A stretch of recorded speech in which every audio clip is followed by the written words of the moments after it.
When it comes to sad, pathetic things on the internet, I feel like I've seen it all. I'm like the Oracle from the Matrix. Nothing surprises me anymore. Yet, today I bore witness to something so tragically embarrassing on Twitch that it's making me reflect, and it's put me in a very somber state.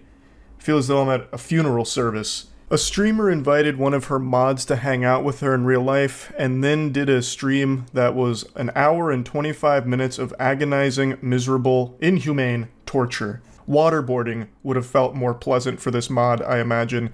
She spends the entire stream basically just insulting him. He is the butt of every one of her jokes, and she kind of just reduces him to a spittoon for her and her chat to spit in and make fun of. Now, I think punching bags get treated with more respect than this guy did, and it only got worse the longer the stream went on. She had a donation goal where if the stream gave her $500, she would kiss him. Oh god, fuck. I'm sorry. Sorry, one more shot, guys. Dang. If you ever want to get drunk really fast, just have to kiss Dilly, you'll be fucked up by the time the night's over. That is soul-crushingly mean-spirited. That is downright diabolical. Saying if you want to get drunk, just try and kiss Dilly, you'll be fucked up by the end of the night. Saying that you have to be hammered to want to kiss this guy. And this is the attitude for the entire stream, so she makes it pretty clear that she can't really stand to be around him unless she is extraordinarily drunk, so the whole time she is drinking throughout the stream. They reach the donation goal, so now she's obligated to give him a little smooch.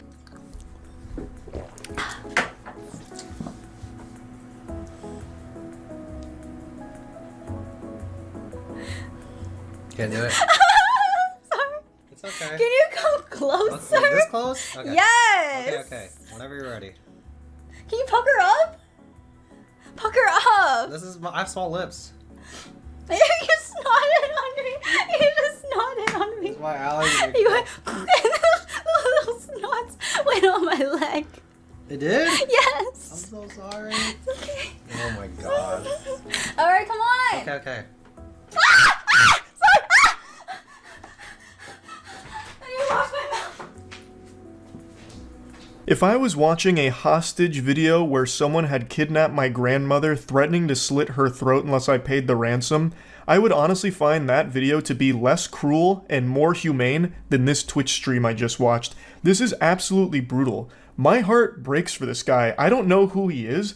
I don't know what he's done to deserve this, but this is like a divine punishment here. This whole thing was her idea. This was her donation incentive. And now she's acting like it was the worst thing that ever happened to her. It's so bad, she's got to go rinse her mouth out. She's got to fucking brush her teeth and scrub it all down with soap and bleach just to try and erase the stain that his lips put upon hers.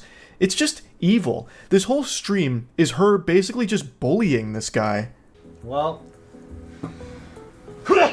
Jesus Christ. Well. Are you okay? I'm good. Okay. I'm back, guys. Sorry. I'm good. I'm good.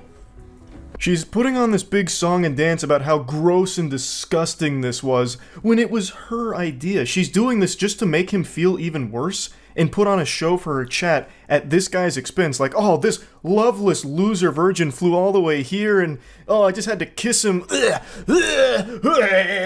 Like, that's so mean. And this should be a wake-up call to her chat that, like, donates money to her under this idea that she's going to like them or something like that, or parasocially donating to her because they think that they're going to be friends or even more than that. This should be the biggest wake-up call. Your third eye should be fucking beaming from your forehead right now with this out there. This is her mod, someone who literally, like, does a ton for her. And this is how he's getting treated in front of everybody. That's what she thinks of you as well. Now, like I said, it's not just this viral moment here. The very beginning of the stream comes out fucking guns blazing, going hog wild about this guy having no shot with her and that she doesn't even really respect him at all. Yeah, Dilly's living the dream. Aren't you so happy to be here? Yeah. It's my dream, y'all. Yeah, I've been posting pictures of Dilly every single day on Discord, and this guy cannot hang. Dilly's eyes are fucked. It's because I have cats and he's allergic, and he has allergy medicine. Doesn't he look like Gru from Despicable Me. Sorry, every time I see Dilly, I just start laughing. This is the very beginning of the stream. This is chapter 1. It's not even chapter 1. This is the prologue. And she immediately comes out of the gate saying that he looks like Gru from Despicable Me, and she can't help but laugh when she sees him. The stream doesn't even make it 5 full minutes without her making sure to insult him in front of everybody. He's just getting publicly flogged immediately. She is flaying him alive throughout most of the stream. Again, this whole hour and 25 minutes is basically just make fun of Dilly, and let the chat make fun of Dilly too. It's so mean-spirited. And this guy, again, I don't know anything about him. He wasn't even creepy or weird or awkward. He seemed like just a very normal guy. He even seems pretty nice and really not weird. Yes, he does come across as like a little lonely and a little socially shy, but there's no like red flags or anything alarming about this guy at all. This must have been hell on earth for him to not only get invited out by the person that he clearly cares about since he mods for her, but to go there and then just be perpetually insulted directly by that person and the community that you mod for, having all these tomatoes thrown at you throughout the whole thing. And on top of all of that, be surrounded by cats which trigger his allergies. The misery must have been indescribable. Like, I'm getting parasocial with it because I actually just really do feel bad for him here. Like, brother, come on. Have some more self-respect. Have some more confidence. You deserve it. You deserve better than this treatment here. That was just so mean. Now, I already know the cope. I know what the excuse is going to be. Oh, she's clearly just pushing his buttons. They're just joshing around. They're very close friends, obviously. But I don't get that impression at all. These aren't jokes I would tell to even my best friend Matt, who I've known since middle school. A lot of what she says to and about Dilly is just downright nasty. I would never say to Matt, like, the only reason, you know, your wife ever kissed you is because she must have been blackout drunk and forgot what you looked like or something. That's just so fucked up. And, like, she makes statements like that pretty often throughout this stream. These aren't really jokes. She is just insulting this guy as much as possible to make him a laughingstock for her stream. Cute couple, baby, you're not dating. I did not claim this. Yo. Sorry, that's so mean, but don't claim it. So yeah, 1 hour stream, so every minute counts. I made a donation goal, $500. I will kiss Dilly. So we hit it. But hopefully, I will be drunk for that. Let's take the first shot of the night, yeah? Is it too early? No. Cheers. The way she responded to the cute couple statement seemed like she was genuinely offended anyone would even say something like that. Now, keep in mind, she's still sober right here, so this is still her insulting him with the training wheels on. She hasn't even taken the gloves off yet. It gets really bad shortly after. I made all the boys go with Dilly to help change his pants. So I think Dilly threw away his chunky throat pants in the trash. Dilly had the same size hands. No, oh my god. God. You have baby hands. No way. Yeah, we have the same size hands. That means you have a small dick. The astute observers out there will have noticed that I put the stream to 2x speed during her story times, and I'll openly admit to it. The reason is because it was genuinely painful listening to her tell those stories because it's just shitting on Dilly. She's putting him on blast as frequently as possible, sharing his most embarrassing moments, so giving his lowlights. Here's the worst of moments with Dilly. Here's what Dilly did that was so embarrassing last night. You guys need to hear this. It's just, again, so unnecessarily mean. And then, of course, she has to do something about penis size, so she says, we have the same size hands, which means you have a tiny dick. Your hands aren't even the same size. His hands are visibly bigger than yours, but again, this is just being rude for the sake of it. Nobody is meaner to tier 3 subs or Twitch mods than the streamer themselves, it seems. She is so much nastier to her mod than anyone on Twitter has ever been to any mod for any streamer ever. Now, there are a couple times in the stream that she says that they're good friends, so it's all, you know, in good fun. And what a load of dirty barnacles. I think she says that to try and convince Dilly, and Dilly, he believes it. Dilly's bought into that fantasy. This does not strike me as two people that are friends. This strikes me as her using him for content, as a punching bag. That's what this all seems like. No friend dynamic is like this. No friendship goes like this. Of course you're going to joke around with your friends. You're going to get mean with your friends, but at the end of the day, you're close and you know that there's no actual bad blood or malicious intent there. I do not get that vibe from this interaction at all, because it is unrelenting for an hour and 25 minutes, and what I'm about to show you here, I think is the most foul thing that she said throughout it. Oh my god, so either go back with my ex or get with Tilly for 6 months. Fuck. Okay, so in case you guys know, or don't know, I don't want to say his name out loud. This ex fucking traumatized me. He had a gambling addiction, drug addiction, porn addiction. Like, he actually fucked me up, okay? So either go through like trauma and emotional abuse or date Tilly for 6 months. Trying to get back with my ex. Okay, next question. Is it true that It's in 2x speed because, again, she was going on a montage of degrading him. And then it got to that question. Would you rather get back with your ex, who apparently traumatized her, or date Dilly for 6 months? And she chooses her ex.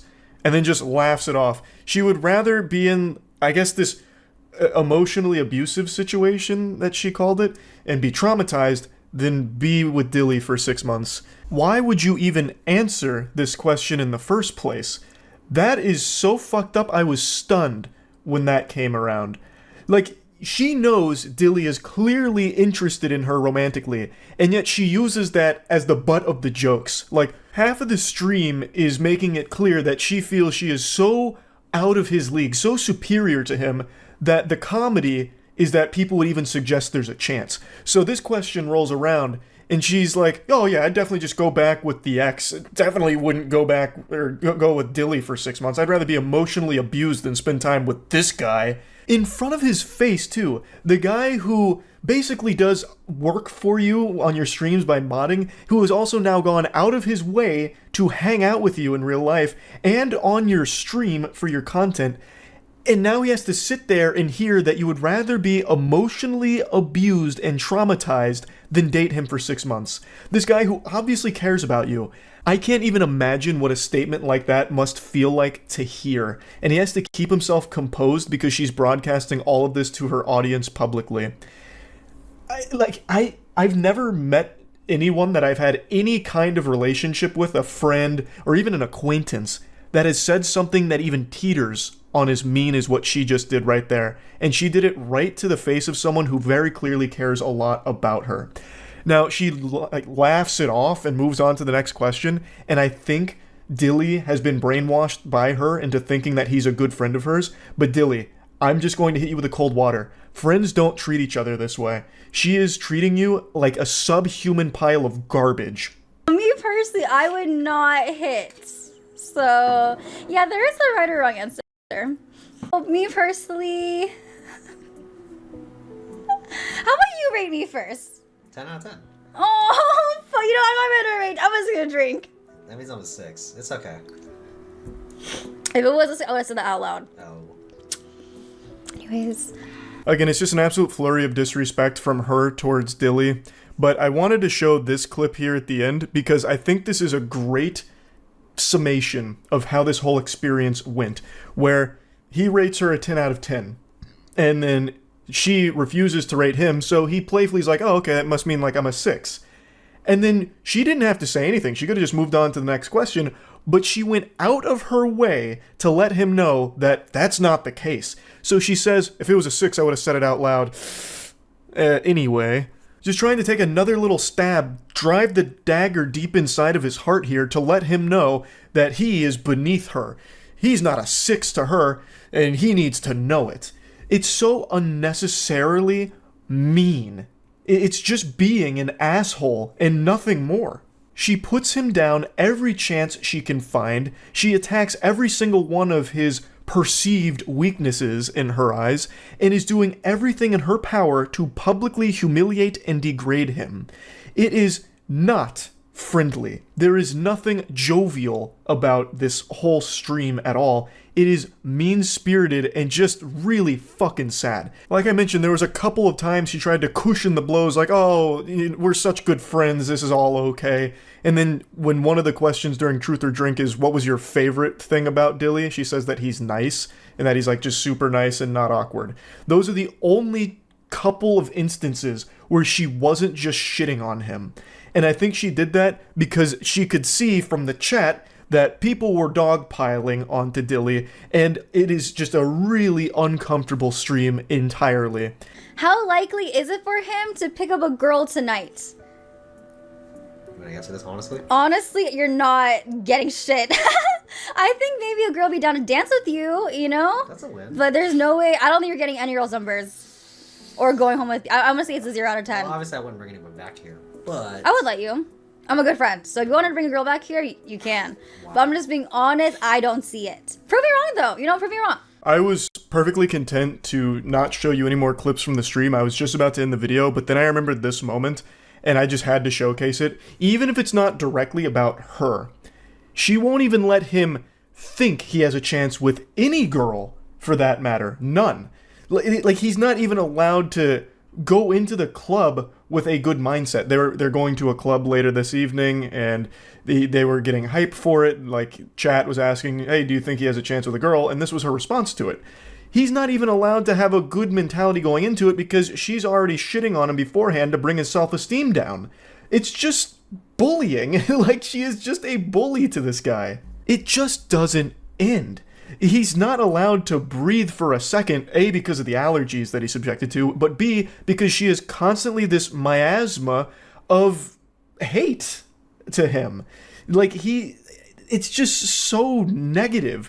If this was actually any semblance of a friend, she would have lifted him up like, yeah, you're gonna get some pussy tonight, let's go, let's have a good time out there tonight. That's not what she's doing. She's immediately putting him down. Again, for the millionth time this stream. Who's better looking, Dilly or your ex? My ex. Next question. Do you ever have any feelings for any of your mods, including him? Hell no. That's why they're my mods. Last clip from this stream, I promise, but I thought this was an important one.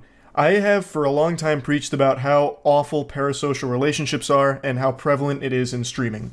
I think hearing her say this should have snapped a ton of people out of that mentality that just by donating to somebody or modding for somebody in this case, that all of a sudden they're going to somehow develop feelings for you or something.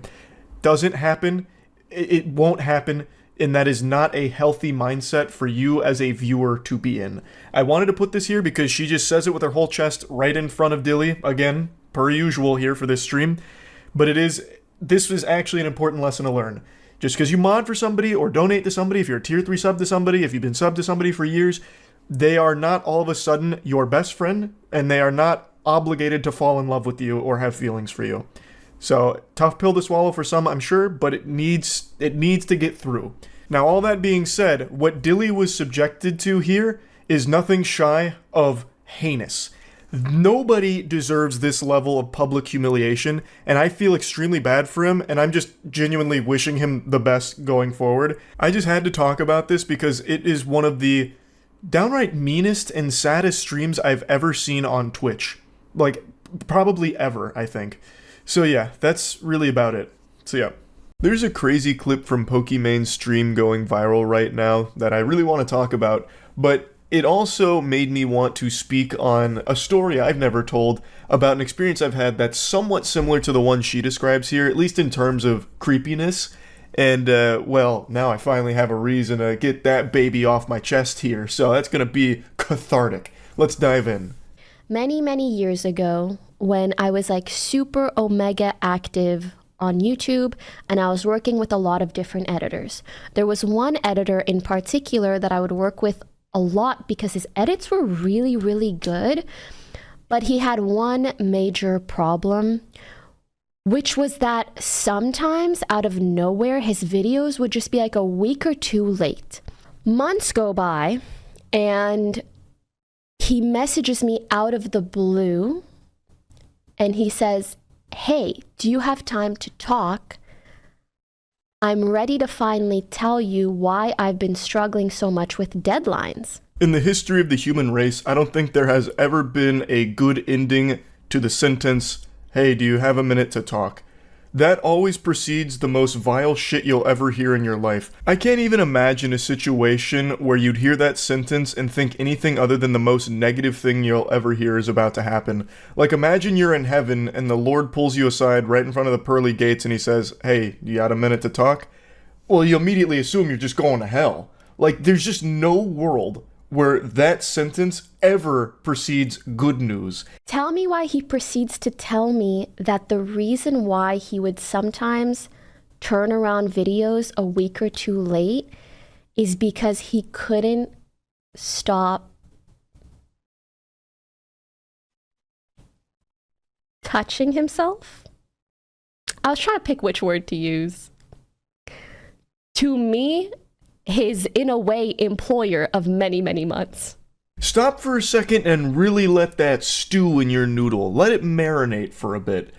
How Coomer-brained must you be not only to do this degenerate act of just fucking beating your meat to a streamer's gameplay footage that you're editing, but then tell her that the reason you're late on some of the edits is because you can't stop squeezing your hog to the footage that she sends you. There are so many layers to this onion here. Let's just start by picking apart the most obvious. Why? Now, I know in the most severe cases of porn addicts, they'll sometimes try and communicate directly to the porn star by, like, leaving comments or sending messages or whatever, and that's always the saddest shit you'll ever see. That'll bring a tear to even the strongest man's eyes. Occasionally you'll see those moments where dudes try and directly communicate to the porn star, leaving comments on their posts saying things like, "Can't wait to watch this one when I'm off work," or "When my wife goes to bed, that's when the bad boy will play. Thanks for providing me with tonight's entertainment," whatever. Like, just leaving these desperate posts, you know, cock in hand, giving a salute, like, "Thank you, madame, for your service. This will be a legendary gooning sesh." But even in those cases, they're communicating with someone they don't know. This guy was her editor for many months. And he was not only jerking off to the content he was being sent, which was just gameplay videos, I imagine, or like just chatting stream moments, nothing even sexual, and he was still choking the chicken to it, fucking playing the skin flute, and then had the gall to tell her that he was doing that is just incomprehensibly unhinged. She was his boss. She was employing him. So he basically went right through HR, bypassed that protocol, went straight to the top of the food chain, kicked in the door, and said, "Listen, boss, I'm fucking obliterating my wiener, and what are you gonna do about it? That's why I've been late on my deadlines." Like, I don't think he came in with that energy. I bet he was, like, super shy about it. He was probably like, "Oh, Pokimane, so I know I've been kind of late recently, but it's only because I was, how do you say, jerking off to your work." When I tell you I've never halted a conversation so fast, because I'm like, you are the person that I send, like, hours of footage to. I don't want to know what you're jacking it to. I don't want to know more. I shouldn't even know how much I know right now. I shouldn't know. I'd actually argue that it's better she did know this, no matter how awful it is, but that way she can get the fuck away from this weirdo ASAP. Just say, "Take a hike, Buster. This is fucking terrible." But I felt so bad. So when he's like, you know, like, this is like an addiction of mine, I genuinely felt really, really bad. So I still paid him for months. What the hell do I do? Fire him? Am I even allowed to fire someone because they're... That's definitely towards the top of the list for the best reasons to fire someone. That actually might be reason number one why you could go ahead and can somebody. Because they can't stop fucking beating their cock to you, their employer. And they're also not doing their job well by being 1 to 2 weeks late, which, by the way, is a long time of just fucking gooning here. This degenerate would miss his deadlines by a week or even up to 2 weeks because he was obsessively polishing his scepter to his employer. You 100% can and should fire someone like this. It's not like the Better Business Bureau is going to defend him. You're not going to have agents show up at your door knocking and be like, "Hey, listen, we know what happened here. You discriminated against this kind, gentle sir. You fired him just because he was obsessively masturbating to you. Well, I'll have you know this is a free country, ma'am. This is a civilized society. You can't fire someone for that. There's no crime. What is the charge? Busting a nut? An immaculate, gooey nut? This is democracy manifest." Like that just wouldn't happen. But I actually understand why she was hesitant to do that, and this is where I'm going to get into a story I don't think I've ever told. I'm pretty sure I haven't, where I had something somewhat similar happen a long time ago, not to this level, but something closely related.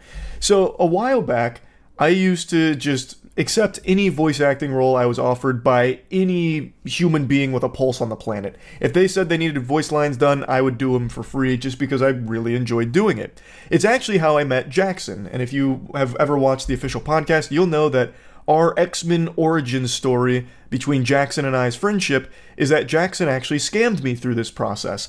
He sent me an email asking if I'd be down to do voice work for his upcoming game, and then sent me like some in-game screenshots and promotional screenshots that were actually just Dark Souls images that he photoshopped to fit his game style that he tried to sell me on. And I was like, yeah, fuck yeah, I'm definitely down to do voice work. And it turns out he never had that game, he just wanted to play games together, and we did, and ended up becoming extremely close friends, and now we make God Slap together. Like, he's been a friend of mine for almost a decade now. And it came from that. But there's definitely a dark side to that. The Sith Lords definitely did exploit that very stupid thing I used to do, just accepting any voice acting roles ever from anybody. So, I think this was after I had met Jackson and after we were friends. I can't quite remember the exact chronological timeline here, but I received a very interesting email from a very peculiar man that under any other circumstances probably would have triggered red flags in a sensible person's mind, but for me, I saw the word like voice acting opportunity and I was like, I'm in. Say no more. So I emailed him back saying that I was absolutely down to do this and when should we get to work on it. So we communicated back and forth a little bit and eventually set up a Skype call. Because this is when Skype was still popular. I think one of the best things that's happened in modern day is that Skype has died. That was legitimately just like fucking official malware. That was the worst program that ever saw success, and I am embarrassed that it ever got as popular as it did. But this was a different time and day back then. So we went in Skype and we had our first voice call a couple days after that initial email came through. And it wasn't like super weird. He conducted himself pretty professionally. He was trying to tell me about the game. I don't remember all the details around it. It was a game that never was going to happen, though. It was unbelievably ambitious. It was some kind of like MMO hack and slash with like a super deep branching plot lines, all made by him, the solo dev. He was just spamming every buzzword he could about this game, but again, it didn't matter to me because it was voice acting work, and I wanted to get the reps in. And so I just said, yeah, like, I'm super on board. Let's stay in contact. You can send me the script and whatever else you need. And that was kind of the end of our, like, introductory call. And man, did I open Pandora's box. Pretty much immediately after that call, he would start messaging me on Skype often. And it wasn't about the project all the time. Sometimes it was just about his day, which I would engage with. I'd be like, oh, it's really interesting to hear about how your day's been going. Thanks so much for sharing. And then he'd start tiptoeing into like some other small talk. It started to feel like he was interrogating me sometimes, where he'd be like, so what'd you do today? And I'd tell him, be like, oh, so like, you didn't really respond earlier. I thought you were just doing something really important, but you were just hanging out at home? That's kind of weird. Like, what, are you sure that's all you're doing? I was like, brother, yeah, I mean, I don't know, I'm just not, like, always on Skype. He's like, oh, no, that's fine, he just didn't respond to me. And then he'd start gradually asking more and more questions, like, questions you would ask someone on, like, the most awkward first date imaginable if you were some kind of Reddit mod. He'd be, like, asking me certain things, like, about anime and just, like, general interests and shit. And this is right before I had graduated college. I was still in college because I remember he was asking me about how my schooling was going. And I was like, yeah, I mean, it's going well. How's your project going? And he'd tell me some shit that I know wasn't happening. He's like, oh yeah, I got a lot of work done today on the game. I was in C# really just fucking in my flow state. I took like the limitless pill and man, I programmed fucking 15 trees and I have 17 actors doing mocap for me and they're all martial arts specialists, so the hack and slash animations are top notch. And I was like, oh, that's awesome. Do you have like that script or anything ready? He's like, oh, it's still being worked on. And then he just keep kicking that can down the road and change the topic of like, but enough about the game. Tell me about exercise physiology. What's that like? It's like, brother, you're not my mom. Like, why are you checking in like this? I don't care. And we're not really like close or anything. So why would you get upset if I don't like respond to you in a timely enough fashion? Like, it was just a disaster. So this went on for like a few weeks of this kind of stuff happening every couple of days. And I was ready to just wash my hands of it and just say, all right, this voice work isn't worth, I'm not getting the the juice isn't worth the squeeze, as they say. So I kind of just started to let that peter out. I'd really very rarely respond to him, so he'd send me like a few messages over the course of like a week or two that I just would ignore. And then it got really bad. This guy was sending me like deep messages, and some of them just very unsettling. And then he eventually sent me a message talking about how he's about to end it all. And, you know, he doesn't expect me to respond since I haven't responded in so long, but he just wanted me to know how much our friendship meant to him and all that.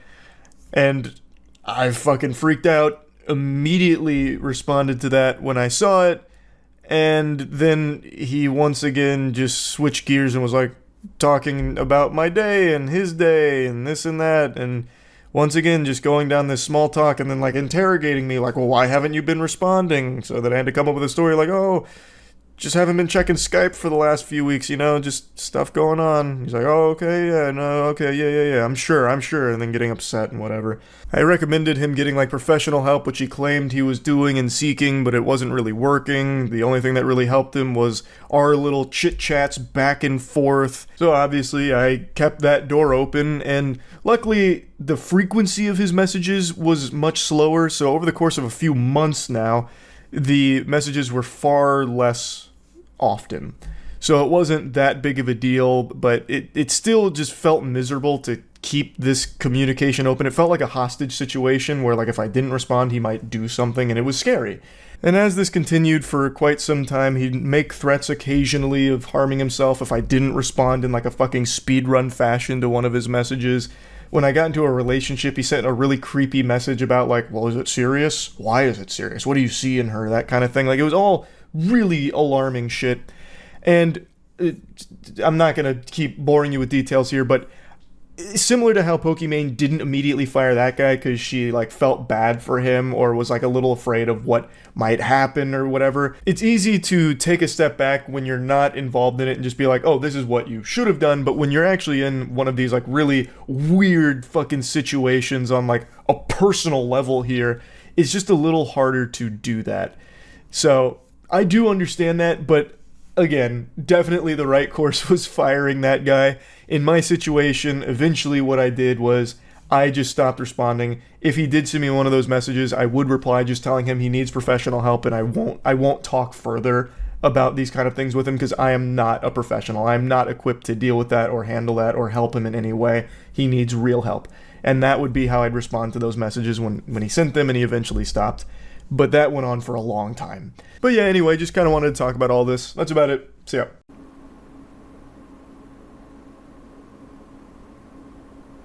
Did you think the video was frozen? I bet you did, you gullible idiot. Your weakness offends me. Me blowing a raspberry right there may have even startled you, and if that's the case, you absolutely make me sick, you fool. Let this be an important lesson to you. Don't trust anything. Not even yourself. Your eyes told you one thing, but the truth was very different. They played a trick on you, those lying bastards. So stay alert. Stay vigilant. Stay safe. But anyway, the video might not be frozen, but I certainly was frozen in disbelief at the picture I looked at earlier today, and that disbelief soon turned to disgust as I cannonballed into a never-ending rabbit hole of degeneracy. And I thought it was interesting, so I figured, let's talk about it. So Ruby Rose is a very popular individual right now, and she posted this on Twitter today. I ran into my #1 spender on OnlyFans, and we are blessed with two magnificent pictures here. On the left, it is Ruby Rose posing with her #1 piggy bank dumper. Now let's turn our attention to Exhibit B, and we can get the statistics. So he has been subscribed to her OnlyFans for a month, and has spent a total of $62,000. 62,000 clams. Now, if I may for a moment, I'm going to channel my inner method actor here and do an impression for you. This is his financial advisor upon checking his credit card statements. Thank you very much. I'm the next Jim Carrey, what can I say? 62,000 doubloons he has spent in presumably 1 month on her OnlyFans, I think. I think that's how it works. I don't know if you can spend money on someone's OnlyFans without also being subscribed. So I think he is speed running bankruptcy through OnlyFans purchases. Man's making George Santos look like a small fry. This is wildness. Now let's go back to just the tweet itself. I ran into my number one spender on OnlyFans. Miss Rose, I have breaking news. You did not just run into this guy by pure accident. This was not happenstance, a coincidence, a twist of fate. This man absolutely went out of his way to find you and run into you. So while it may have been an accident on your part, perhaps, that you happened to run into him, this was a calculated maneuver from him, I have no doubt. I can already just see him in the bathroom mirror doing his hands like this, scheming. Okay, I know where she's gonna be. Game time. I'll introduce myself. And then, at the end of the day, dude spends 62 grand and doesn't even get a hug in the picture. There is no contact between the two of them in this photograph there. She is still wisely keeping her distance from this guy. Not even like a hover hand or anything at all. But I'm not his dad or anything. I'm not gonna go over and slap the wiener out of his hand. If he wants to spend $62,000 on OnlyFans, all power to him. But you have to wonder, what does he do to be able to afford $62,000 on a single person's OnlyFans? So, I tried to find the scoop, and I didn't have to search very long or very hard because people also were very curious and found a lot of information on him. So, allegedly, he is a crypto millionaire. He hit it big in the crypto boom, and that's where he got most of his money from, allegedly. I can't 100% confirm that, but... And then the most interesting discovery occurred up there with, like, finding the One Piece. They found out that this guy is most likely the same guy from MTV's True Life I'm Addicted to Porn. And they found this image here. His shirt goes insano style, by the way. It says "Born for Porn," which I believe should just be a crime, like a charge, if you just wear that in general. But anyway, logically it made sense. Someone spending $62,000 on OnlyFans, a single OnlyFans model, is absolutely addicted to porn in some way. And it seems like, through this evidence, he may have been addicted to porn for quite a long time. So, I went to the archives. I went to watch the episode itself. Turns out it's on Hulu, Season 12, Episode 6 of True Life. His name is Brandon. He was 26 years old at the time of filming in 2009. So, his meat has not known a night of peace in over a decade now. Since 2009, he has been non-stop playing the skin flute, a symphony to the tune of porn that never ends. The porn industry has got his scrotum in a death grip and it has not let go. Now, the True Life episode has Brandon talk about his addiction, and addiction in all of its forms is an extremely sad thing, and porn addiction is a legitimate illness. It's a real thing. And Brandon talks about how it's affected his real-life relationships, and also it's kind of led him to have this inability to focus on things that are important, like getting a job. There's like a little chunk of time dedicated to his job search, where he spends 30 minutes going through Craigslist looking for job listings, and then after 30 minutes, he just starts watching porn for 2 hours. And he says that he watches porn between 5 to 10 hours a day. 5 to 10 hours a day watching porn. That is an incomprehensibly outrageous amount of time to be dedicated to watching anything at all. It's so sad. And it doesn't seem like he's gotten any better considering how much he is spending on just one OnlyFans model. Now, I'm not big dumb idiot enough to believe everything MTV shows. A lot of it is probably fabricated, exaggerated, and all that. But it's worth mentioning at the end of the episode, things are looking up for Brandon. There's the big come to Jesus moment where he's like, you know what? Porn is a problem. It's gotta go. Time to scram. Get out of town. No more porn. Time to get my life together. And the episode ends with him getting a part-time job working in a bar. And I don't know if any of that was real or not, but it doesn't seem like a whole lot has changed when it comes to Brandon's relationship with pornography, considering how much money he is currently spending on one OnlyFans model. It seems like the only thing that has improved for Brandon since that episode in 2009 is his financial situation. He was struggling to get a job then. I don't know if he has a job now, but he certainly does have a lot of disposable income, it appears. But anyway, as I mentioned, addiction in any of its forms is a horrible thing, so I do legitimately feel bad for him. And also, this isn't even where the rabbit hole ends on this guy. It also seems like he was friends with Juice WRLD. He recorded at least 2 videos like this, and it seems like they must have known each other, unless Brandon happened to have broken into Juice WRLD's place and then filmed these TikToks. I think they're TikToks. Obviously, this has nothing to do with the OnlyFans spending, but just another really weird tidbit of lore around this guy. But anyway, I think the important takeaway here is don't be like Brandon. Yes, he may have potentially hit it big with crypto, but it seems like the only things he's spending that money on is OnlyFans and I would assume other porn avenues. Like, that seems to be where all of that goes towards.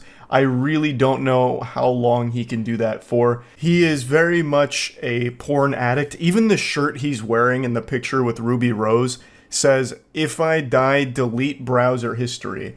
Porn has become his entire personality.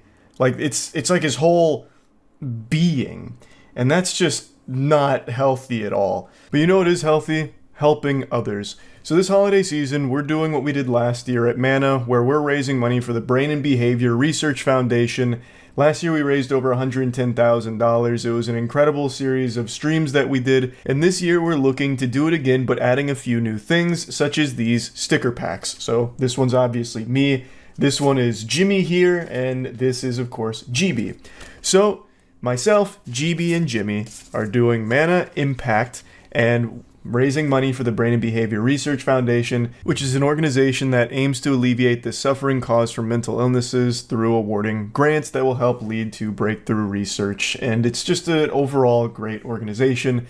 So again, if you're looking to help support in any way, there's a link in the description below, and $10 or more gets you the cute stickers. So yeah, I just wanted to quickly mention that here at the end of the video. Anyway, that's about it. So yeah. Hey, you'll never guess who just got COVID again. Not this guy. No, yeah, I'm just pulling your leg. It is me. How'd you going, though? I fooled you with the old razzle-dazzle. I've got the old coronavirus for the third time, the legendary three-peat. I catch COVID more often than Ash Ketchum catches Pokimane, and it makes me really, really upset. But luckily, the doctor prescribed the most potent remedy to fix this, a panacea, if you will. The cut. Last time I had COVID, I watched The Button. This time, I'm watching my new favorite Redditor identify porn all day. That's a lot of porn consumption. You make my day every day. He's talking about it like it's some kind of holy ritual.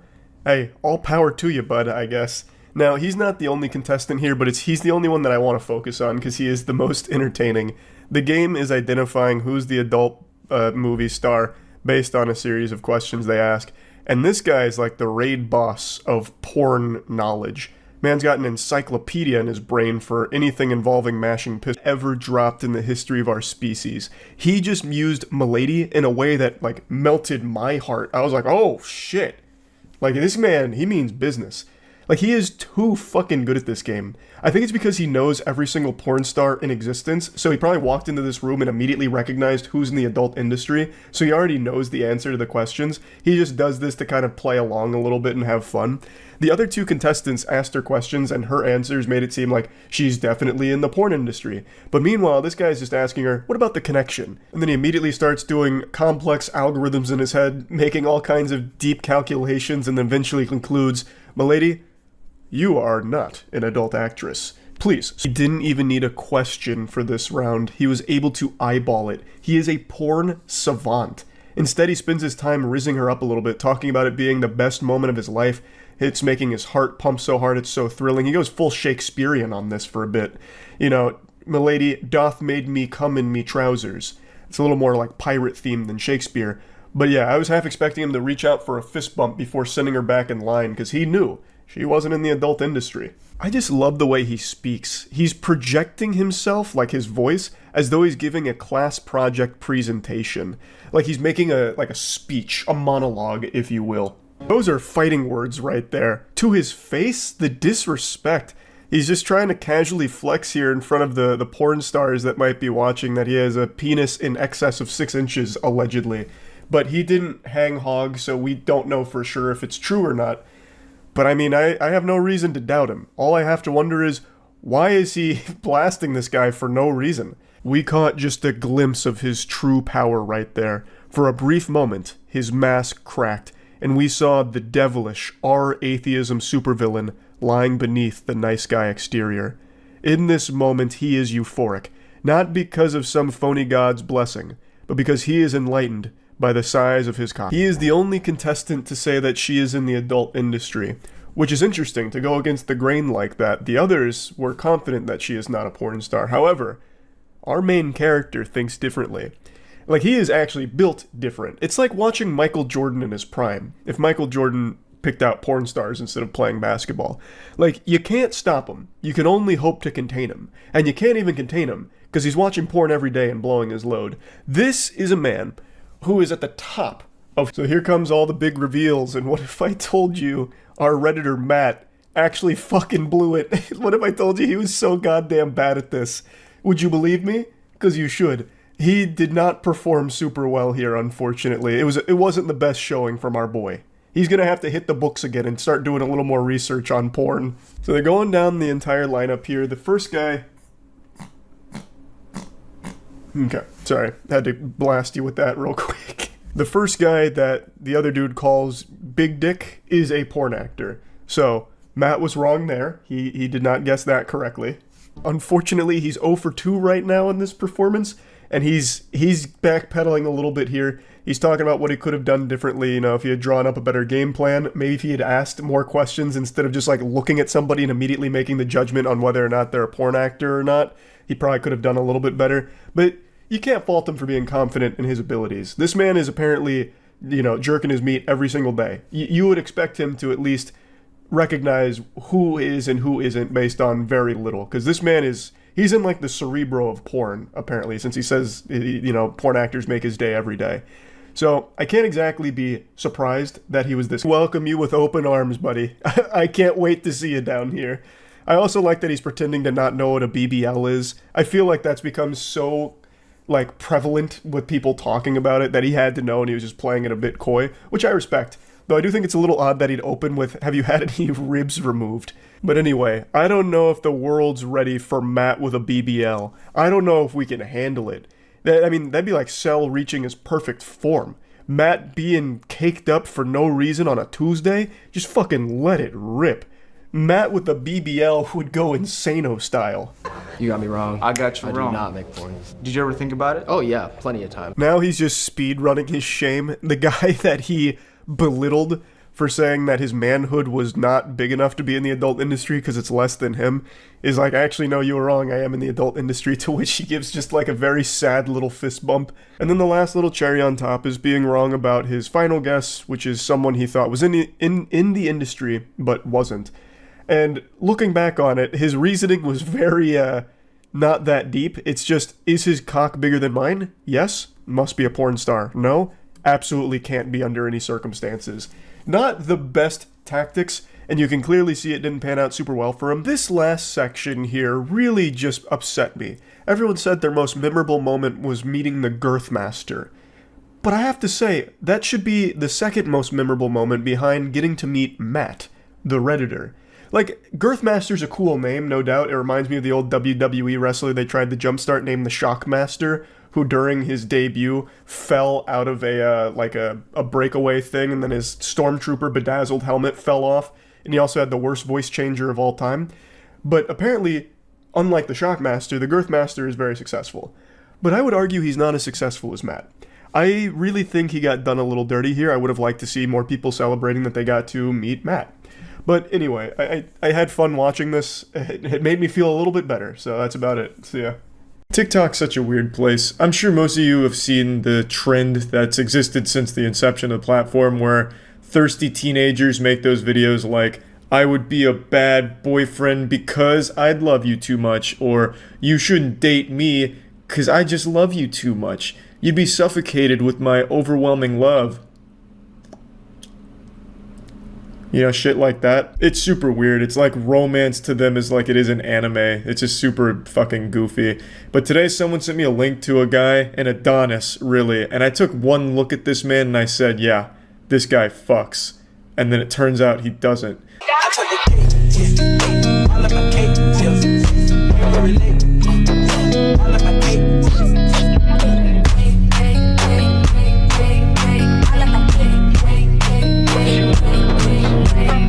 A lot of his videos are just about relationships and why he's not in one, and why he would be a shitty boyfriend. And it's the cliche thing I mentioned where he's like, I'm too much of a lover. My love is too powerful for mere mortals to understand and tolerate. I would literally murder someone with love. I would fuck their butthole with love, and you're not ready for it. Thus, I have to be single. Everybody wants to know why I'm single, and these are some reasons why. If I was your boyfriend, I would be very overprotective. Like, no one's talking to you but me. I would want to hang out all the time. Like, I want to be with you. I would FaceTime you and text you constantly, and then you would probably end up getting annoyed. Bro, I'm not even dating you and I'm ready to break up. He's just actually listing off red flags and giving legitimate reasons why he would fucking suck to be in a relationship with. It's supposed to be one of those cutesy videos where girls are supposed to have their heart melt like, aw, he's single because he's so caring. But his just comes across as, wow, I can totally see why he's single with this kind of shit. It almost just sounds like threats like, hey, if we're dating, you're not talking to anyone but me. Your parents? Nope, we're cutting them out. Your imaginary friend? I'm gonna go in there and fucking murder him. You are only gonna communicate with me. Thus, I have to lock you in the basement to make sure that you don't betray me and talk to somebody that's not me. I want everyone to know. Like, I want all my friends, all your friends, my family, your family. I want everyone to know that we're together. So those are some reasons why I'm single. You know, to be honest, I actually can't believe that he's single. These aren't the worst qualities in the world. Yeah, you know, maybe it's a bit clingy, but it could be worse. He could be addicted to ketamine. Maybe he is, but he didn't mention it here. And if this is all that's wrong with him here, hey, maybe it's worth the chance. A message for all ladies. All right, ladies, listen. Any guy you date should see you as a priority, not an afterthought. If a guy can only text you how he feels, he doesn't feel anything. If a guy's not willing to show you off, you can show him the door. If all they want to do is play Fortnite, you tell them good night. Actually, pretty good advice here, I have to admit. If your man just wants to play Fortnite, you just tell him night-night, and then you go and turn yourself into the police because you were dating a child, you sick fuck. I'm wet, panties are sodden, god damn it, he's the perfect man. Jesus Christ. You'll notice that there's like a striking similarity between the things that would make him a good boyfriend and the things that also make him a bad boyfriend. It's basically just the same thing. He's obsessive. Like, he will literally always be there. Like the boogeyman under your bed, making sure that you're sleeping soundly. If you date me, I'm slapping that fucking phone out of your hand, trying to talk to somebody that's not me, you naughty harpy. The fuck do you think you're doing? I'm always there to hype you up. You want to do something? You do it and I'll be there to cheer you on. As long as it's just me there, cheering you on. Reasons why I'm a bad boyfriend. I always want kisses and hugs. Like, even if it's random, no matter what time, I always want them. I always want to give you anything and everything. Like, even if I don't have it, I just want to give it to you. I don't want you to pay for anything. Even if I don't have enough money, I want to spoil you. Dinners, movie, anything, I want to pay for it. I won't let you. I want to show you off. I'm gonna post about you. Even if you don't want me to do it, I can't help it. I want to show you off, baby. I will always put you before me. Even if you're having a great day and I'm not, I will just hype your day up and I won't tell you about how bad my day was. But those are some reasons why I'm a bad boyfriend. Oh my god, it's so dreamy. You don't want me to post about you? That's too fucking bad. I'm putting your nudes on Twitter because I'm so proud of you, baby. You got a great body. Those ass cheeks and the way that they can clap. Oh my god, the world needs to know. I'm gonna show you off, baby. I feel bad singling this guy out because, like I said, it's so common. So many people on TikTok do this exact same shit. Like, I'm such a bad boy. I would take you to a drive-thru and I wouldn't let you pay for your meal because I'm bad. I'd be a bad boyfriend. But the reason I chose him is because he has whole compilations dedicated to these videos because he's done so many of them. And it just made it easy to have like a nice cum dumpster full of these bad versus good boyfriend things. So anyway, I just wanted to briefly touch on this because I think it's super weird. I know it's not like uncommon for people to be like, I'm actually super shitty in being in relationships because I'm just too goddamn nice. Nice guys don't win, am I right, girls? Yeah, I see a lot of that shit, and then this is kind of the same thing. Like, I'm a bad boyfriend because I just want to love a girl, and girls don't want to be loved. They want an asshole douchebag, so I'd be a bad boyfriend. I see it all over the place, and this guy, he's just done it so many times, I figured it'd be a good example to talk about the trend and go into detail on it. Yeah, so that's really about it. So yeah, I'm sure all of us have been lonely and desperate at some point in our lives. It helps build character. but very few of us will ever have the same level of courage as this man I'm about to show you, to step up and do something about it. He said, "Dag nabbit, I'm tired of being alone, and I'm ready for a girlfriend." So, he used his 6th grade choir experience as well as finding an acoustic royalty-free song off Facebook and then created his masterpiece, a song that dwarfs every other song that's ever come before it, and he sent it to a random girl off Twitter, hoping that she'd marry him, I guess. I don't really know. Let me go ahead and show you. Hi. So, today on Twitter.com, a man sent me a very long DM about how he found my account and decided to write a song about me. And they say romance is dead. Who doesn't want some greasy stranger somewhere in the world writing a song about you? I think that's beyond chivalrous. Also, this is something I've talked about briefly, but it's wild. If you're just a woman on Twitter just existing, dudes will DM you sometimes and just give you money for the sake of existing. It's called pay piggies. It's fucking crazy. It's such a wild atmosphere. But unfortunately for her, he wasn't giving her money. He was giving her, like, the opposite of money. Something that, like, drains her just having listened to it, which is an awful song. Like this terrible ballad you're about to hear. This man decided to continue the message by saying that he's never written a song about anyone, not even his wife, and that he had to ask his wife's permission in order to finish the song. Sorry, just one more quick segue before getting into the song here I need to talk about. This man doesn't have a wife. There's a 0% chance of that. This man's probably never even held a woman's hand before. That was absolutely a play to make it sound like he's getting pussy and, like, you know, desirable. Like, hey, look, women love me. I even have a wife, if you can believe that. And I even had to ask her permission to write this song. So, you know, everything's all good. You know, I'm not going behind her back or anything. I'm a good guy and women like me. It's just a weird lie this guy's telling 100%. Whoa, Lauren, you're in your own league. Watched your videos on Twitter just to hear you speak. And yeah, you do sound as cute as you look. Congrats, I suppose. Gets worse. She's not wrong, but there's already so much to digest in just the intro here. So this is very Hey There Delilah-esque, if that was written by a psychopath. You can also kind of just feel the desperation oozing from the lyrics here. You have to be in a pretty weird state of mind to think that this is a good idea under any circumstance, just writing a song about a stranger and then sending it to them as your first contact with that person. That's pretty wild. But let's look at the lyrics, you know. Hey there, Lauren, I watched your videos just to hear you speak. And yeah, you sound as cute as you look. Congrats, I suppose. You know, wow, I'm fucking sweating over here. Very smooth, what a silver tongue. The lyrics are inspired, to say the least, but it almost sounds insulting at the end there with the congrats, I suppose. It doesn't even rhyme with anything there.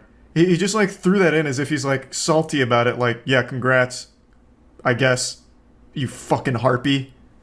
Lauren, only you know what you could do to my wife. My beautiful children and comfortable life with a push of your will. Move over, Johnny Cash. Hoo-wee! This one's about to bring a tear to my eye, to be honest.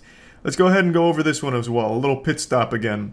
Lauren, only you know what you could do to my wife, my beautiful children and comfortable life with the push of your will. I wasn't exactly an English major in school, nor did I really study literature or anything, so I've got to tell you, I'm a little confused on the meaning behind these bars here. But they are fire, of course.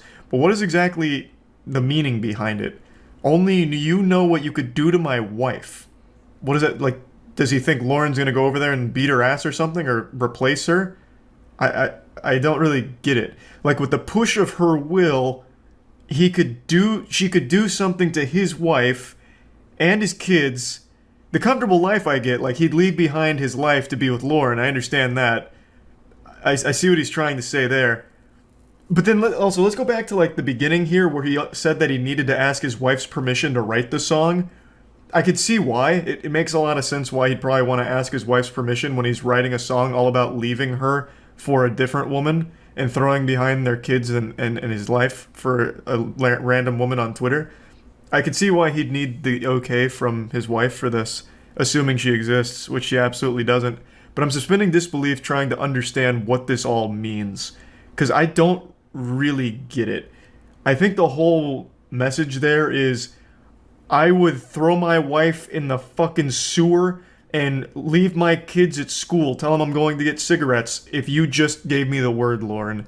If it was your will, I would throw everything behind. I'm ready to risk it all for you. Hey Lauren, are we in common? Are you over-trusting? Are you analytical? Do you feel everything? It sounds like I'm listening to the background track of a shitty commercial with that xylophone hit, the ding, that little bell that keeps sounding with the generic acoustic guitar chords behind it. It just doesn't even seem like it's supposed to be a love song. There's nothing romantic about it at all. It just sounds like a cry for help. This guy should have let me ghostwrite it for him. I'll hit you with a timeless classic to really wiggle your finger to and get you laid. Hey, darling, hey, let me love you. Let me kiss your pretty lips. I'm feeling kinda hungry. Let me eat those titty chips. I'll be honest, I'm all alone. But give me your hand and let me give you a home. Yeah. That's not bad. That's a chart topper, honestly. I'm gonna fucking write that down. And more, I guess you're like razors of steel, with grace and zeal and sex appeal, all dwarfed by your will be still be. So anyway, I blocked him. The nice guy loses again, god damn it. What is wrong with society when a banger like this ends up getting you blocked instead of getting you dick deep in some good high quality vagina? Blows my mind. It makes me sick, honestly. Just couldn't appreciate the fine wordplay and zeal and sex appeal. Oh. In a follow-up video, she showed the DMs here, and they're a lot worse than I expected them to be. So first of all, the amount of comma splices Alan's using here is insulting.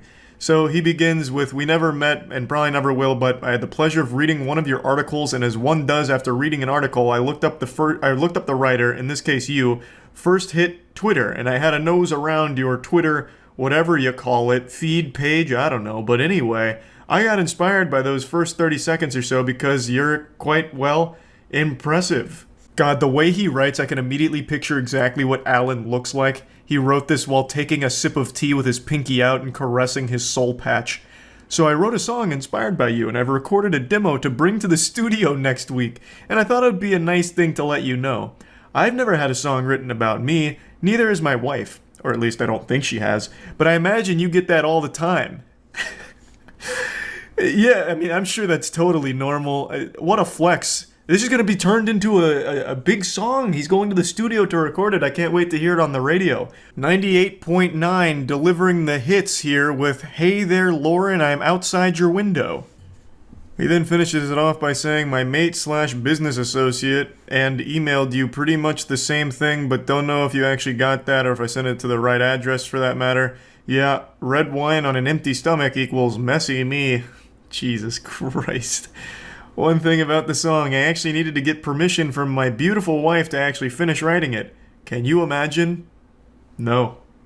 No, I can't. I actually can't imagine. You didn't need permission from your beautiful wife to write it, nor did your business partner email it to you, because you even dropped that ruse in the next sentence by saying, "I don't know if I sent it to the right address." So you immediately forgot that you just told her it wasn't you that emailed it. I digress. What a ride. So, let's see how he responded to being blocked.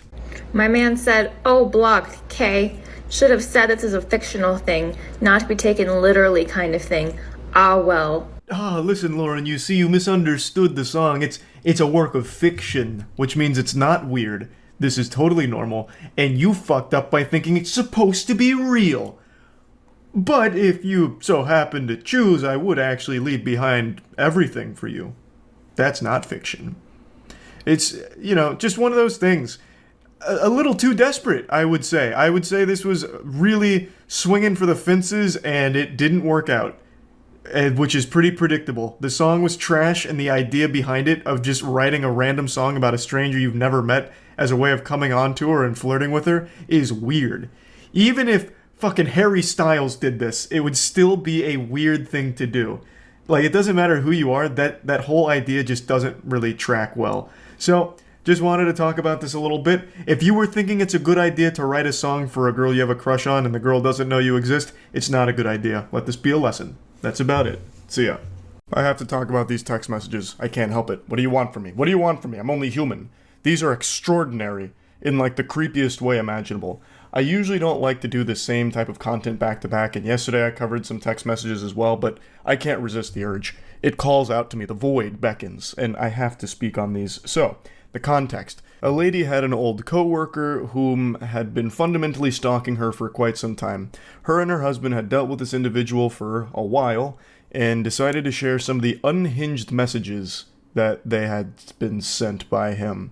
There was a lot more that happened besides these text messages, but that's what was shared and what I want to go over. Buckle your seatbelt here, because this is about to be a pretty intense ride. This is a good read from cover to cover, if you like lunacy. Hey, I hope your weekend has started nicely. I apologize it took me a few days to feel like I could say this. No need to apologize, goober. I get it. Had to muster up the courage here. Hype yourself up in the mirror so that you could really let the demon out. You need to break up with blank, and then agree to be my girlfriend, with intentions to be my wife. And let me explain why. So he's basically acting like a car salesman here, trying to drive the hard bargain. It's like an episode of Shark Tank. I'm seeking a wife for 10% equity in my cock. I have no doubt he also had a PowerPoint presentation prepared for this, but unfortunately maybe it didn't attach, so it didn't send. I can provide more for you than he can. The independent woman facade you engage in wouldn't be necessary with me. I make more than enough money in my job in order to take care of you and provide you with a lakefront house, which I know is a desire of yours. I can provide you the free time that you often post about and yearn for to engage in your favorite hobby, ceramics. All I ask for you is your devotion in return. I know I am perhaps not physically desirable to you, which is why I plan to compensate with the lifestyle you often talk about wanting to provide yourself. You can really feel the fedora through these messages. It smells of such potent desperation. It's also very interesting that he calls attention to not being physically desirable to her. It's an interesting negotiation tactic. Excuse me, madam. I know you may not be physically attracted to me, but here's how I can make up for my face looking like turbo ass. I know if you could be given an opportunity, you would take it because you mostly desire to be able to experience freedom in life. It is something painful for me knowing you could have everything you wanted if you would simply agree to be my wife in the future. I could also pay off your student loans and car loan, which I know you've expressed desire to have those completed in the next 6 years. I could do that today, with a simple call to your loan companies. All I need from you is to immediately move to my property and begin your new life with me. Jesus Christ, that is concerning. I can pay off all of this. Just come join my cult. And I promise I am not a rapist or a creep. Nothing screams good guy quite like needing to clarify that you are neither a rapist nor a creep. I mean, would he lie to you, right? I mean, that's what a normal person says, like, by the way, miss, I am neither rapist nor creep, so you should feel safe around me. Now come live on my property immediately. I am not going to imprison you, or shackle you, or enslave you to a basement. Well, alright, breath of fresh air. I was a little concerned about that, but now, luckily, he explained it. Now there's no reason to feel alarmed anymore about that being a possibility. You are free to continue your friendships with your womanly friends and your relationships with your family. I would never take this from you.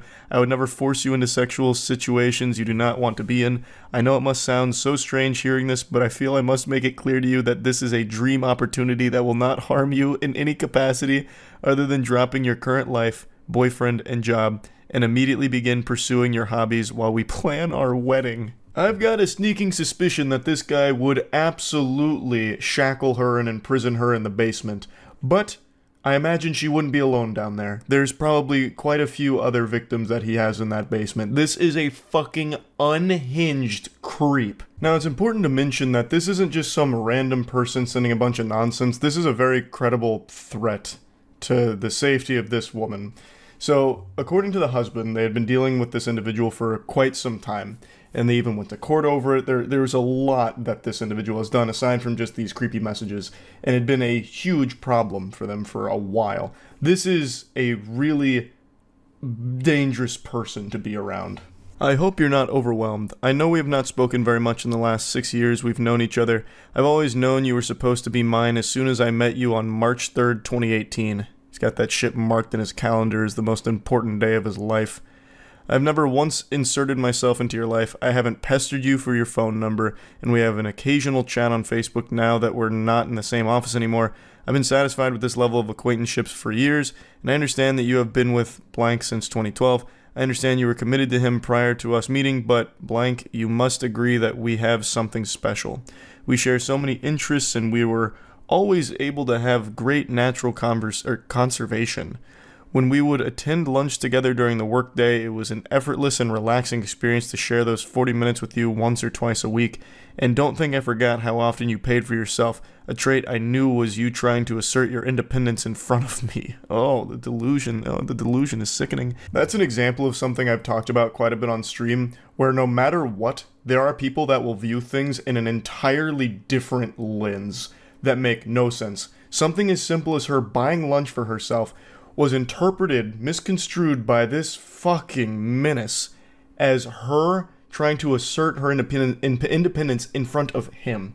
So it's just like this honestly scary situation where something totally innocent, like just buying yourself lunch, has now completely been lost in the sauce of this dude's noodle, where he thinks it was all about him. It's so weird. I knew then you were trying to show me that you'd love for someone to take care of you. I'm ready to settle into a family-oriented life, and I recall you saying you would have children if you had the financial capital to do so. I know you desire to be a mother, despite your current male partner not wanting them. You would make a wonderful mother to our children. I would ensure you had everything you needed to live the family life of your dream. Wow, I just had a voice crack. That was a big voice crack, too. This man's serial killer stalker Riz just attacked my vocal folds. And I know you love to travel. Before we settle down with children, I want to take you to your dream destination list. I've kept track of all the places you've mentioned over the last few years that you'd like to visit. You always share such a beautiful landscape photos. He's like the Zodiac killer here. I bet if this wasn't over Facebook Messenger or whatever, it would have been sent via postage, letters in the mail, using cutouts from magazines for the letters. I want to take you to Japan, to Thailand, to New Zealand, to Greece. Yaw! It's like that classic one. Oregon! Yaw! Fucking the Dean scream. And after that, we'll go to the opal mines in Australia for your dream ring, and then I'll take you to all the waterfalls the islands have to offer. How does this sound? My proposition is serious. You know I am a serious man. I'm turning 45 years old this year, and you are turning 32 years old. It's time to start making decisions about our familial life and how to enjoy our remaining years. Please know I have never offered any woman this proposition. I have a very secure career that I enjoy and will do whatever it takes to maintain in order to have your companionship, sexual prowess, and motherly raising of our children. I will give you everything you desire, as long as you agree to be my wife and raise our children. A very strong negotiation overall. I wonder how she'll respond to this in the Shark Tank. Hey, blank. I wanted to acknowledge that I received your message. It's really long though, so give me a minute to read and respond. That feels more like she's very afraid and is doing this out of pure obligation, like buying time, to figure out how to handle this without setting this guy off on like some kind of rampage, like this violent outburst, which is smart on her part for sure. To like very gently navigate this, because it's a scary situation having a stalker like this. Good morning. I am still awaiting your acceptance of my proposal. I look forward to hearing from you. Oh god, he's dropping the hammer now. It's all business, and he's not taking no for an answer. Good morning, goofball. I'm going to be perfectly honest. I don't know how to respond to this. I don't mean this negatively, but I honestly don't know whether or not to take this seriously. What I mean by that is, I don't know if this is a joke or not. You said this is quite out of left field, so I'm not exactly sure how to respond to you. This proposition is very serious. I have to make serious considerations about my familial life as I'm ready to establish this. I know I can offer you much more than your boyfriend can. It has been 10 years, and he still has not provided you with those things you desire most. I am a better provider than he is, and I will ensure your needs are met. Please, I would appreciate you taking this seriously and giving me a date and time I can come collect your items and move you into my house. It's in northern blank.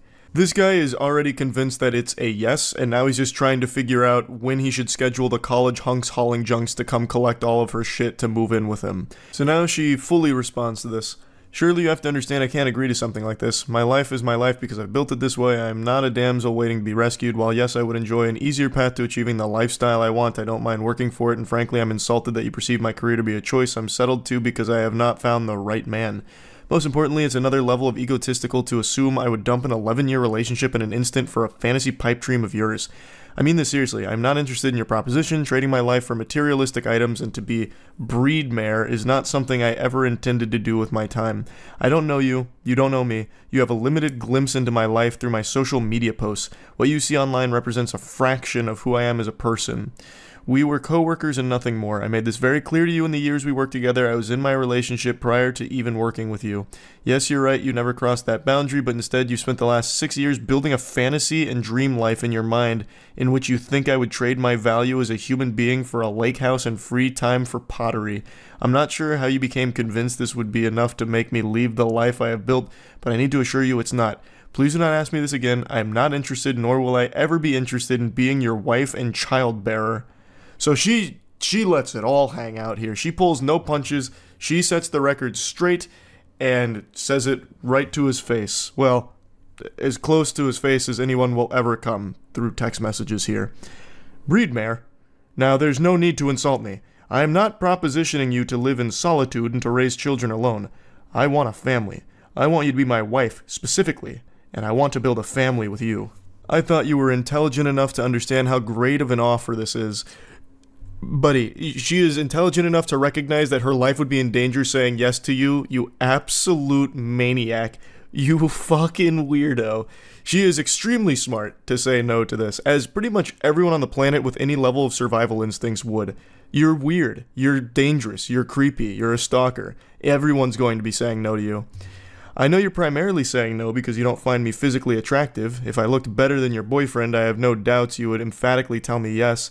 I didn't know you were so shallow.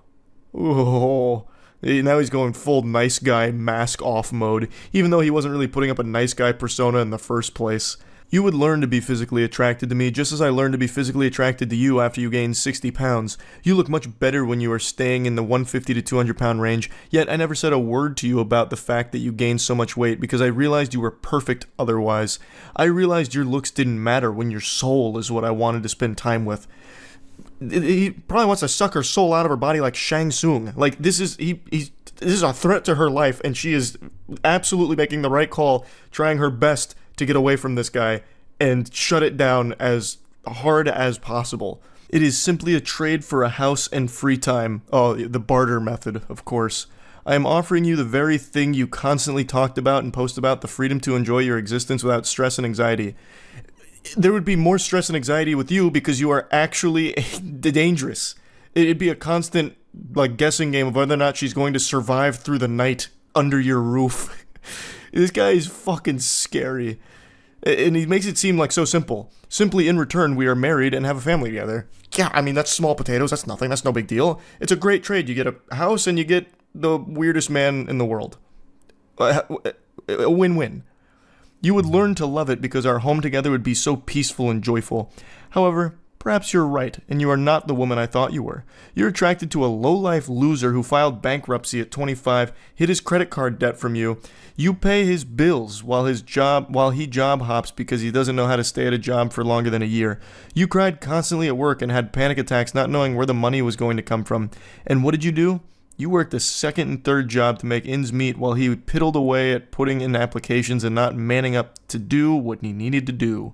Why are you choosing this weak boy over me? I am mature, career-oriented, family-oriented, and I am a devoted partner. I would never force you into a position to make up for my shortcomings like your boyfriend does. I am better than him in every way, and yet you still choose him. It is baffling to me why young women like yourself want to be with the losers and drug dealers who will end up beating you silly.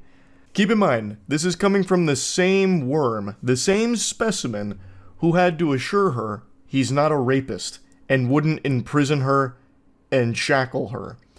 I think this guy is the one that most likely would beat a woman silly, because he has all of the red flags you could possibly fucking imagine about a man. I'm going to fast forward through the second paragraph meltdown here, which is just a teary-eyed tantrum with him shaking his fist saying, I thought you were different. You must stay with him for his penis size, because I can't even begin to understand how someone as intelligent as you are would turn down my offer. A luxury life free of stress turned down for a life of second guessing and financial strain? Why? What good reason do you have to turn down my offer? He immediately goes to wiener size. Just another huge insecurity here. So I'm guessing not only is he physically appalling, but he also has a tiny cock. She says, I'm not even going to entertain that message with a response. I don't owe you any explanation about why I'm still with my boyfriend even after all his shortcomings. I don't owe you an explanation on anything, ever. I've been wondering all evening what it could possibly be about me that you're so repulsed by that you won't accept the offer of a lifetime. Yeah, it's such a mystery.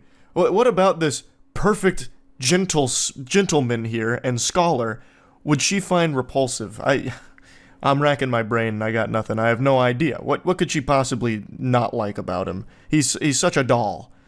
My friends are also appalled. Why aren't you accepting this? Yeah, I'm sure he has so many friends. He contacts all his friends. He's like, guys, she won't just give up her life and move in with me. What's wrong with this bitch, huh? What's going on?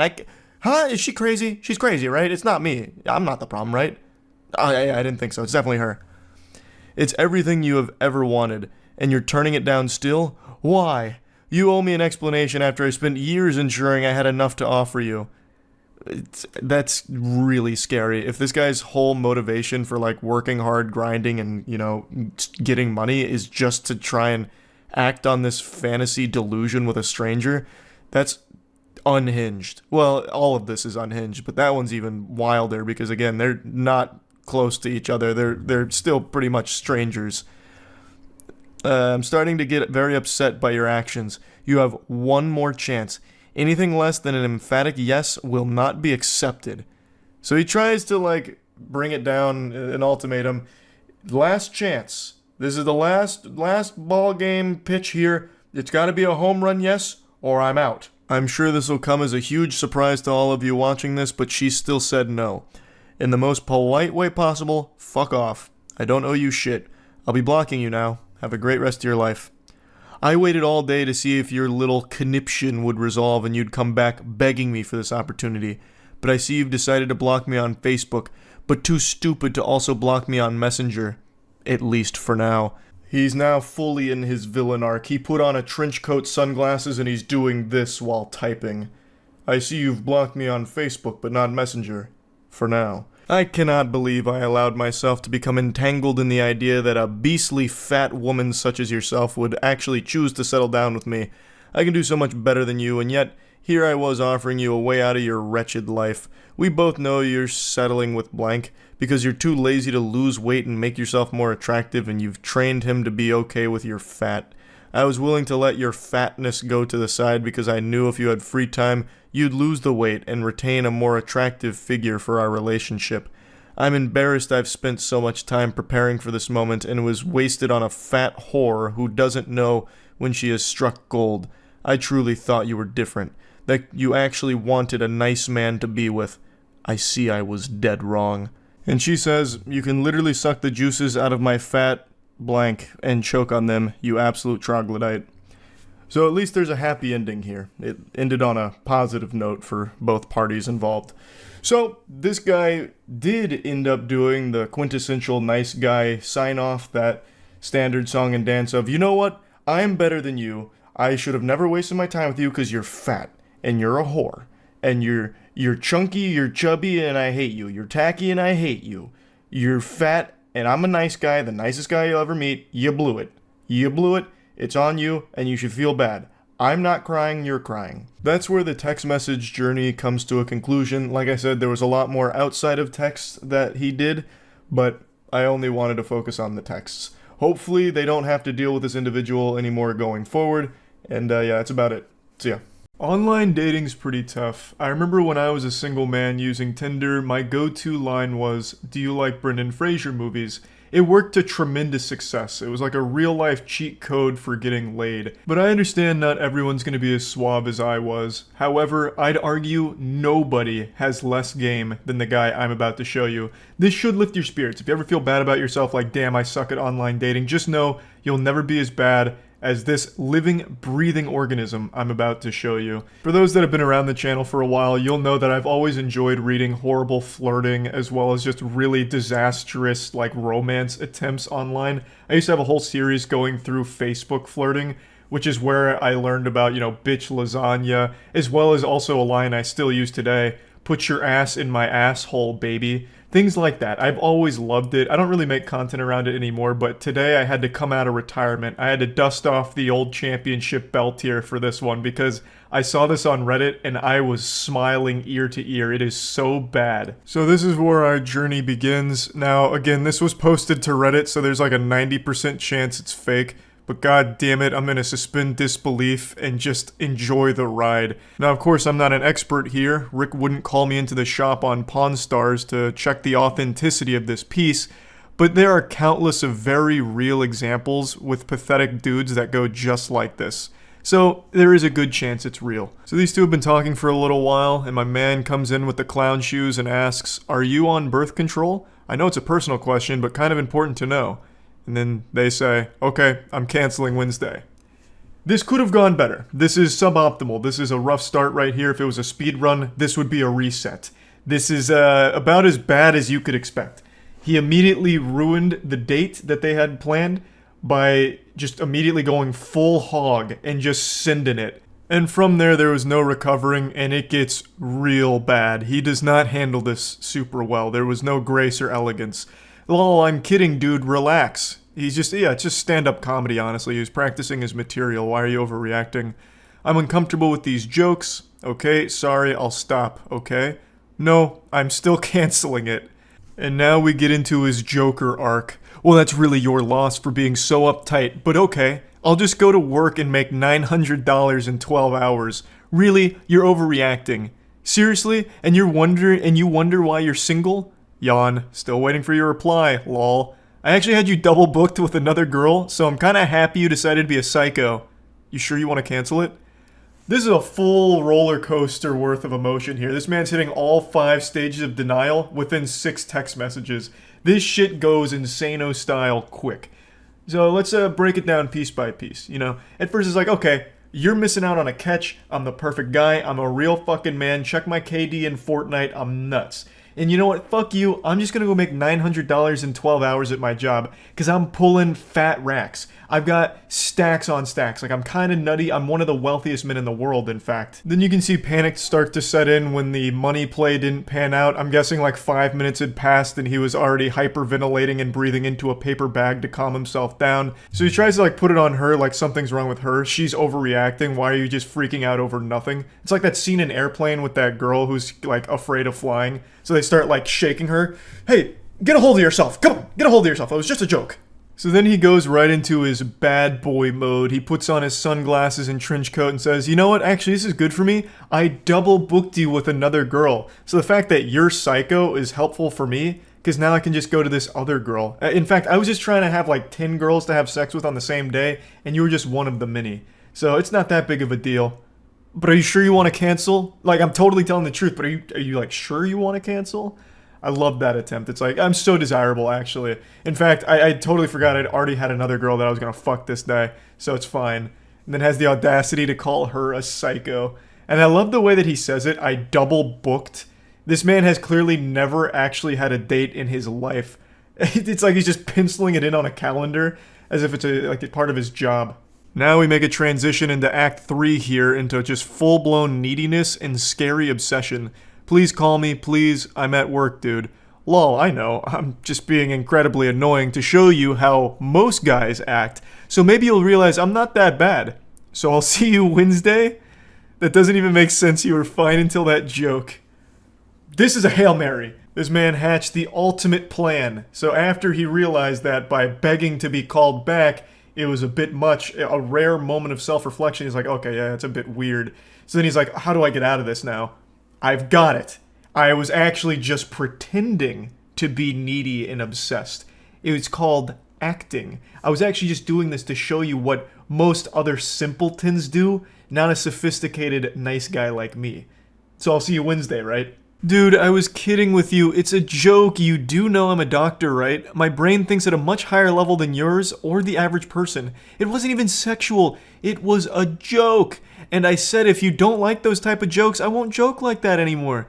This should be the end of it. You should be like, okay, cool. And then if I do it again, then you get pissed. Yeah, he's a doctor. Dr. Love, baby. This guy's good. This is real smooth.